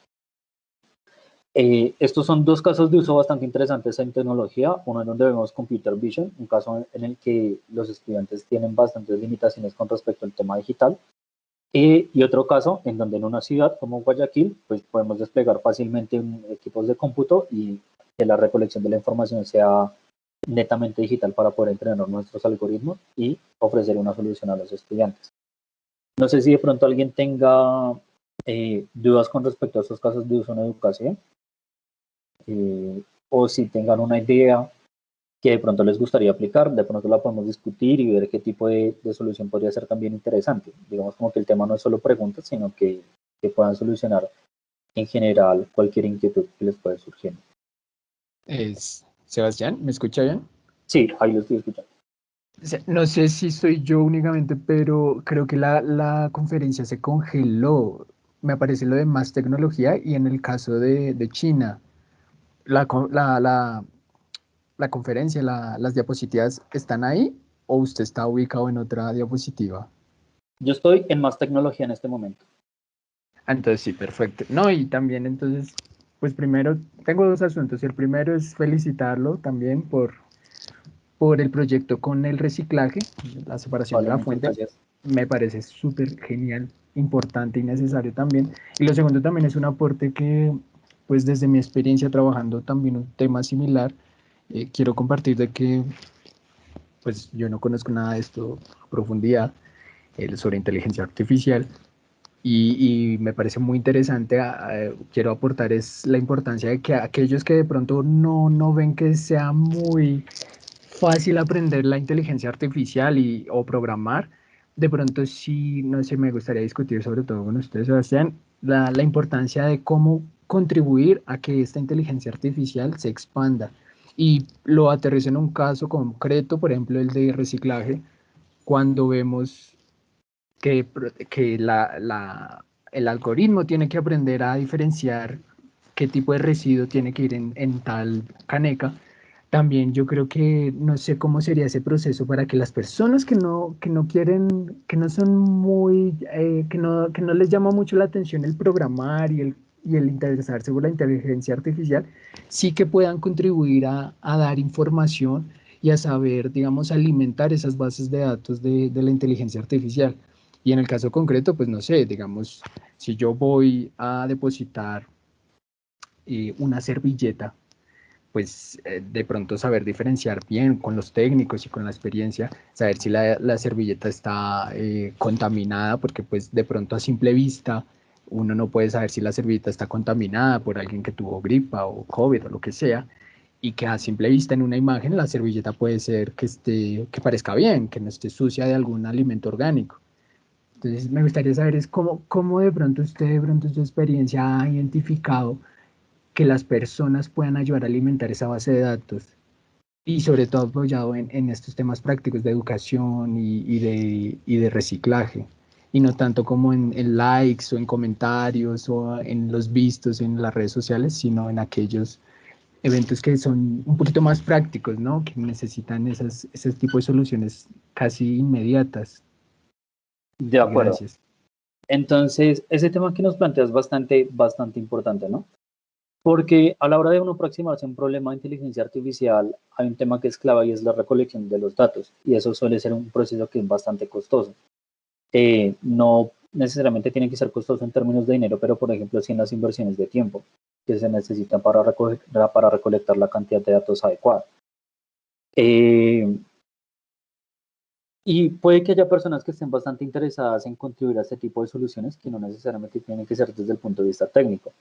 Ahí lo que a mí me parece importante, por ejemplo, si alguien quiere empezar a desarrollar un proyecto en materia de inteligencia artificial, por ejemplo, no sé, pensando en el caso de uso del reciclaje o en estos casos de educación que hemos visto, es crear redes de colaboración. Y esas redes de colaboración no son más que habilitar un canal en donde, por ejemplo, no sé, digamos, las personas que estamos en esta charla, entonces ya sabemos que tenemos un canal habilitado para enviar fotos sobre los residuos. Y en ese sentido, pues digamos como que eso podría contribuir a ampliar las bases de datos de información que tenemos de las imágenes de los residuos que queremos clasificar. Y pues al final esto va a permitir un mejor desempeño de la solución. Sobre el tema más pedagógico que nos planteaba, claro, digamos como que si uno está pensando en este dispositivo en concreto, pues si la servilleta viene con, digamos como que no sé, si la persona la utilizó para sonarse, es muy fácil que el algoritmo la pase para la caneca de papel o de cartón, pues porque como que identificar ese tipo de cosas a nivel tan detallado, pues para el algoritmo es difícil, sobre todo pues porque no puede interactuar físicamente con el entorno, sino que todo lo hace a través de un periférico que es la cámara. En ese caso, por ejemplo, digamos como que para ese tipo de particularidades, por eso también nosotros pensamos en el chatbot, porque es que el chatbot, además de que permite que el usuario ingrese la imagen, también nos permite a nosotros devolverle alguna información que pueda ser útil. Entonces, por ejemplo, en el caso de la servilleta, es decirle, hey, nosotros sabemos que usted tiene una servilleta, pero además, si usted quiere reciclar eso de manera correcta, le podemos botar 2 o 3 tips súper concretos, súper sintetizados y que sean, digamos, como que amigables a la hora de leerlos. Decir, hey, si usted se sonó con eso, entonces, por favor, no lo bote acá, sino bótelo en la de biológicos o en la de no reciclables. Si utilizo, si está como, no sé, impregnada de aceite o alguna cosa, lo mismo. Entonces, pues dependiendo también de los sitios y eso, uno la podría depositar en orgánicos o pasar directamente a las de no reciclables.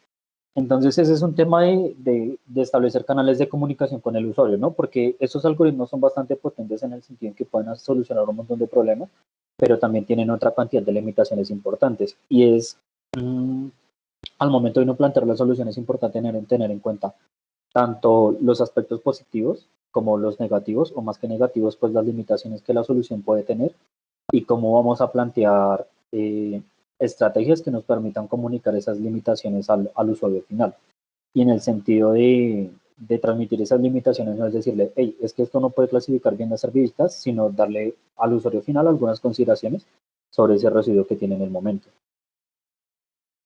Para el tema de las matemáticas, pues también es un poco ese tema de yo podría moverme a través de un grupo y entonces yo estoy diciendo, si porfa alguien nos quiere ayudar a resolver problemas, entonces porfa hágalo, nos envía la información y nosotros la utilizamos para entrenar el algoritmo. O incluso, por ejemplo, uno a veces tiene como esos cuadernos guardados del tiempo en el que uno estuvo en el colegio, y no podría utilizar esa información para tomarle fotos, entrenar el algoritmo y poder finalmente desplegar la solución hacia el público que nosotros queremos, ¿no? Yo creo que ya nos excedimos un poco en el tiempo. Yo no sé, Lina, si podemos ver el último caso de uso o si ya así finalizamos. Sebas, pues yo creo que lo podemos ver muy brevemente. Dale, de uno. Entonces, los dos primeros casos de uso que vimos estaban más enfocados en, digamos, un poco también como en inspirarlos en qué soluciones se podrían crear, por ejemplo, pensando en los problemas que uno puede encontrar en el día a día, y también un poco darles a conocer como los casos de uso de los algoritmos, ¿no? En este caso vamos a ver un poco una solución que es un poco más sofisticada, aunque realmente con la tecnología que está disponible en el mercado hoy puede ser desarrollada por cualquier persona o por cualquier grupo de personas que tengan los conocimientos necesarios, y es un tema de agricultura inteligente. Resulta que cuando nosotros estamos trabajando en temas de agricultura, es bastante costoso implementar soluciones inteligentes porque normalmente se requieren de muchos sensores, y esos sensores generalmente tienden a costar mucho dinero. Pues tampoco millonadas, pero pues se hace más difícil la implementación de las soluciones a escala, ¿no? Lo que se inventaron estas personas es una solución que se llama Conserve Water, y su objetivo es aumentar la eficiencia en el uso de agua de pequeños, medianos y grandes cultivos. Esto es bastante importante porque el agua, pues, que es un recurso de uso común, de uso colectivo, y generalmente, o pues no generalmente, pero sí tiende a ocurrir bastante, es que pues como el agua es un recurso tan valioso, se suele disputar bastante, ¿no? Entonces hay gente que tiende a sobreexplotar el recurso y entonces disminuye la disponibilidad de recursos para otras personas. Y con esta solución lo que se busca es resolver un poco ese tipo de problemas, haciéndolo de una manera costo eficiente. ¿Qué fue lo que ellos plantearon? A través del uso de imágenes satelitales y también de información meteorológica, lo que hacen es utilizar algoritmos de forecasting, que son como algoritmos de predicción para series de tiempo. En ese caso, digamos como que dadas unas ciertas variables del entorno, variables del clima, pues poder predecir qué es lo que va a pasar con el clima, y también algoritmos de computer vision para empezar a analizar los cultivos, ¿no? Esto se hace porque los cultivos, en general los cuerpos de vegetación tienen unas características muy particulares, y es que si uno no los analiza a nivel espectral, uno puede obtener información bastante interesante de ellos, ¿no?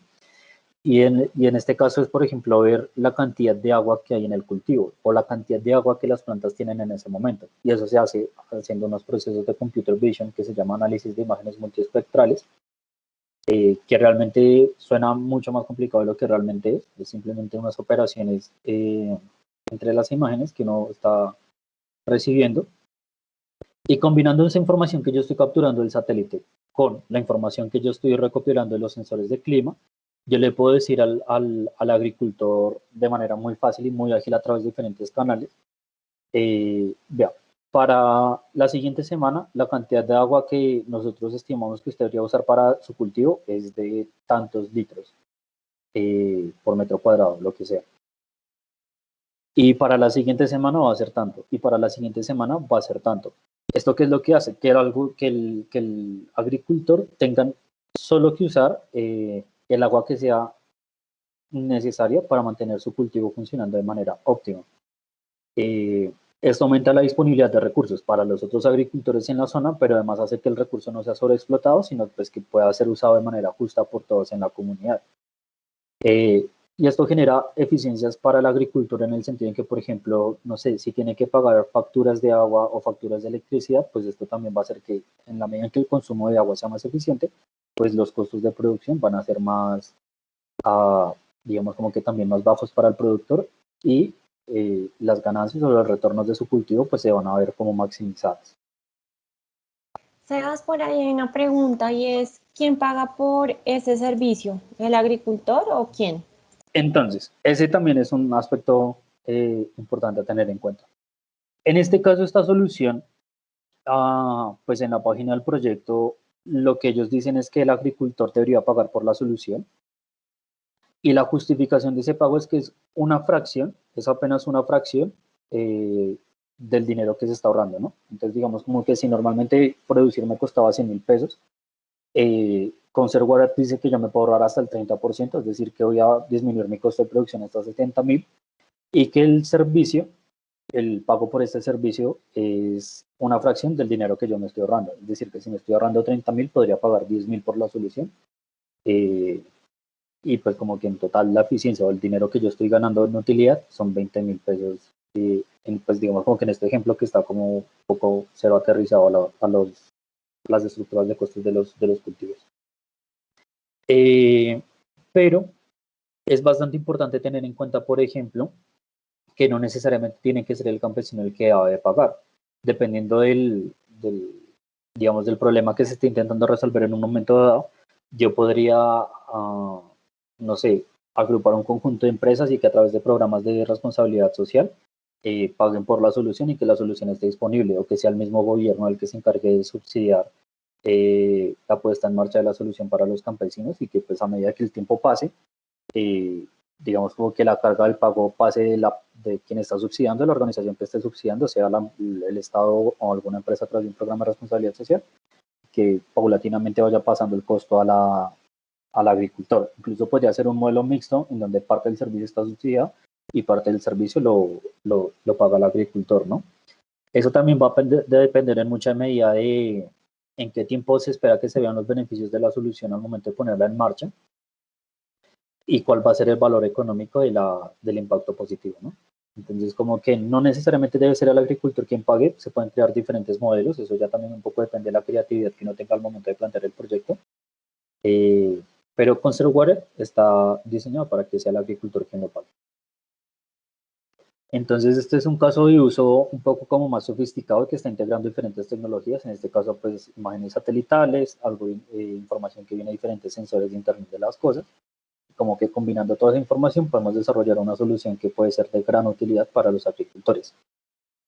Hay un caso de uso que yo no puse en la presentación, pero que también puede ser bastante interesante, y es que con TensorFlow, el framework que les comentaba hace un momento, en India desarrollaron una solución que lo que hacía es que si el agricultor va por el cultivo y le toma una foto a la planta, pues el algoritmo le indica, por ejemplo, qué enfermedades podría tener esa planta y qué tratamiento debería aplicar.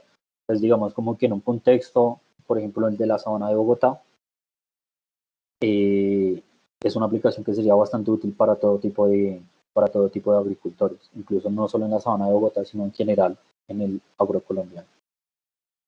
Entonces, estos eran un poco los casos de uso que les quería comentar hoy, chicos. La idea era como que vieran como qué posibles aplicaciones podrían tener estos algoritmos para resolver diferentes retos en materia de desarrollo sostenible.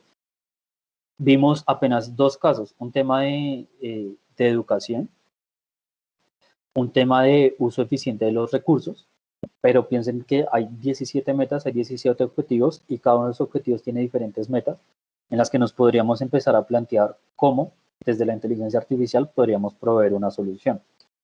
A partir de tener en cuenta que pues sabemos que estos algoritmos nos sirven para reconocer cosas en el entorno a partir de las imágenes, que podemos tener sensores que estén recolectando datos sobre el ambiente, o que integrando estas tecnologías en plataformas web podemos empezar a recolectar información de los usuarios y a partir de ahí generar soluciones que faciliten cumplir estos objetivos de desarrollo sostenible. Finalmente, pues para mí es importante que ustedes se planteen el reto y es cómo vamos a usar la inteligencia artificial para el desarrollo sostenible. Naturalmente, lo que hicimos acá fue como dar como un vistazo muy rápido a algunos casos de uso y algunas aplicaciones que tienen estos algoritmos, pero ahí es donde viene el tema de la curiosidad. La inteligencia artificial es un campo muy grande, hay recursos que facilitan el aprendizaje de este tipo de herramientas a nivel conceptual muy, muy fácil. Uno de esos casos es el libro que les comentaba que se llama Máquinas Predictivas. Pues ustedes lo pueden encontrar en formato digital o en formato físico. Y hay infinidad de recursos a nivel online, piensen ustedes por ejemplo en Coursera. También la universidad tiene recursos bastante interesantes, digamos como que uno puede aprovechar el tema de la interdisciplinariedad en la universidad, en el sentido en que uno puede ver materias de muchas facultades. Entonces, por ejemplo, en el CTA pues tendrán diferentes recursos para este tema. Por ejemplo, yo vi en el CTA Internet como plataforma de negocios y eso como que me abrió un poco la perspectiva sobre el tema del mundo digital. En la ICEA vi dos materias que se llaman Business Intelligence y Machine Learning aplicado a la toma de decisiones, que también fueron como materias que me abrieron mucho la mente con respecto a este tema de aplicaciones.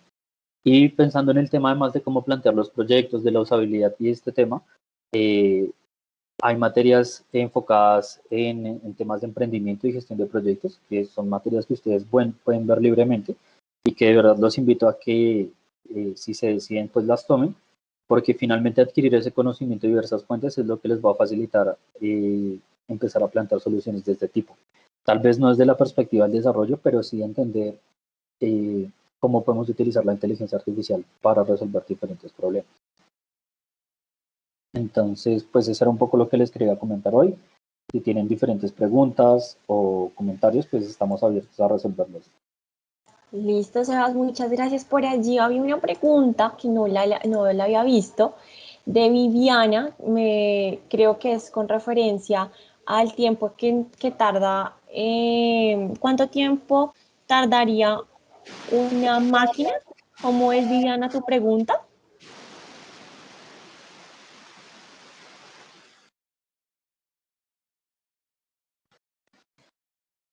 Viviana, ¿estás por allí? Sí, yo veo a Viviana conectada. Es que no entiendo un poco la pregunta de Viviana, pero bueno, mientras Viviana aparece, pues quisiera agradecerle muchísimo a Sebastián que se tomó el tiempo realmente para pues comentarnos acerca de todo este tema de la sostenibilidad y pues la inteligencia artificial, muy pertinente en estos tiempos. Y ya muchachos, para ir terminando, antes de que se nos vaya Sebastián, compartirles entonces, un segundito que se me fue, esta página, ¿vale? Esta revista, perdón, digital de los encuentros ciudadanos, se las envié vía chat, también al correo, les vamos a enviar pues el enlace del video y pues esta revista para que la puedan revisar. Rápidamente, estos fueron algunos de nuestros invitados el semestre pasado. Por ejemplo, tecnología para el desarrollo con el tema de prótesis, de Antonio Pulido. También tuvimos un tema de la edad, un número que se cuenta en experiencias con Catalina Santana. Acá está en el encuentro, una entrevista de todo el tema relacionado al empoderamiento del adulto mayor. Tenemos también Javier Garzón, que hablamos del tema de bloques de programación con Scratch. También por acá a Daniela Coca, que Daniela pues está promulgando todo el tema de la educación, ¿cierto? Y tiene pues una fundación enfocada en educación digital con personas en La Guajira y en diferentes partes. Y acá están los contactos de cada uno, acá están los correos de los speakers que estuvieron el semestre pasado, por si también quieren hablar con ellos, escribirles, por acá están. Uy, como que no se ve, bueno, ya arreglo eso.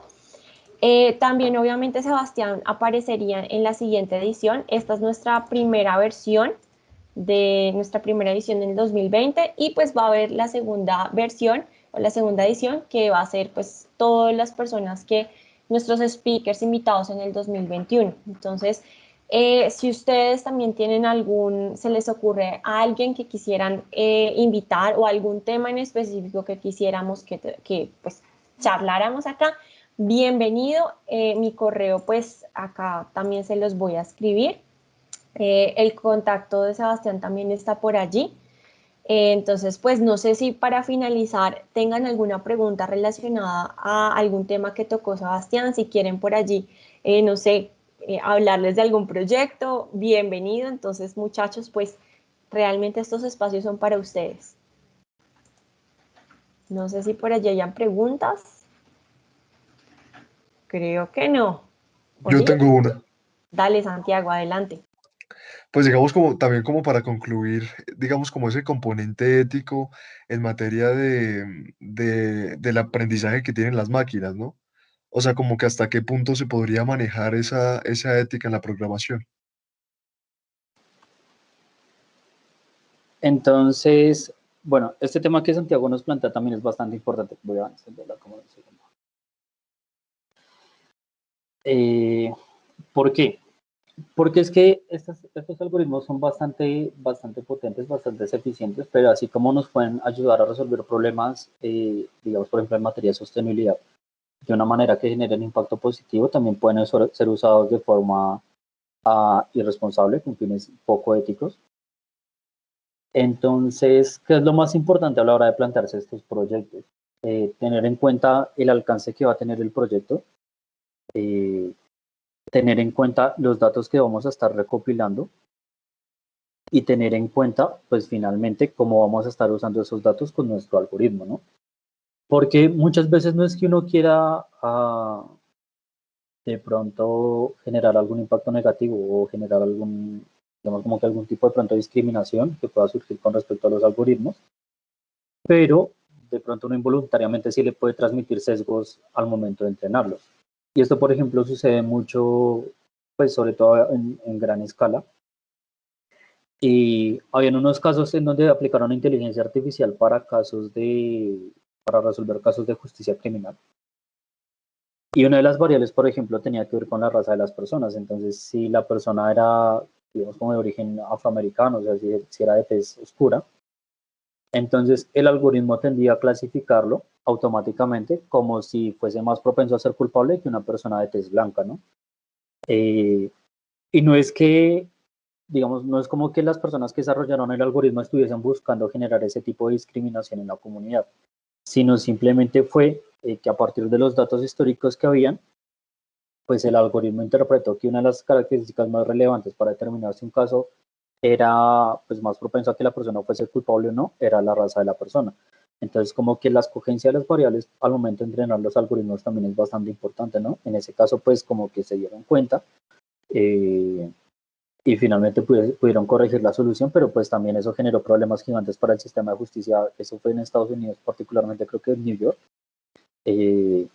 pues donde, claro, el algoritmo estaba clasificando personas de manera incorrecta y al final esto tenía consecuencias importantes para las personas, porque de pronto alguien que era inocente terminó pagando de pronto alguna multa, incluso alguna sentencia en prisión, porque el algoritmo no fue entrenado de manera correcta. Entonces, obviamente este es un caso que tiene como implicaciones muy fuertes en materia de impacto social, pero no significa que solo vayan a existir en esos casos. Naturalmente, en todos los casos que uno se plantee, debería tener en cuenta las consideraciones éticas y las consideraciones con respecto a las variables específicas que estamos utilizando para entrenar el algoritmo, para no tener, por ejemplo, sesgos en los procesos de selección. Es decir, que, por ejemplo, no sé, en materia de educación, de pronto, no sé, el algoritmo por los datos históricos puede entender que, no sé, que sean los hombres los que tengan más dificultad con las matemáticas y automáticamente empieza a mandar los hombres, independientemente de su desempeño, a tomar refuerzos en matemáticas cuando de pronto no sea algo necesario, ¿no? Y ahí podemos estar generando algún problema en materia de aprendizaje para estos chicos. Y de pronto no es algo que queríamos desde el principio, pero que de pronto al momento de analizar los datos no tuvimos en cuenta. Y al final esto terminó teniendo un impacto negativo en la implementación de la solución. Entonces, como que estas consideraciones un poco éticas de nosotros qué queremos hacer con la solución y qué impactos podría tener, es importante tenerlas a la hora de empezar a plantearse la solución desde el inicio, desde el concepto de lo que vamos a hacer. Juan, muchísimas gracias. Vale. Listo, yo creo que por allí tampoco en el chat había más preguntas. Muchachos, entonces a todos muchísimas gracias, Sebastián, a ti por enseñarnos y más que todo por inspirarnos realmente. El contacto de Sebastián también está por allí, muchachos, la encuesta de percepción para que nos ayuden a mirar cómo estamos, qué les pareció este encuentro.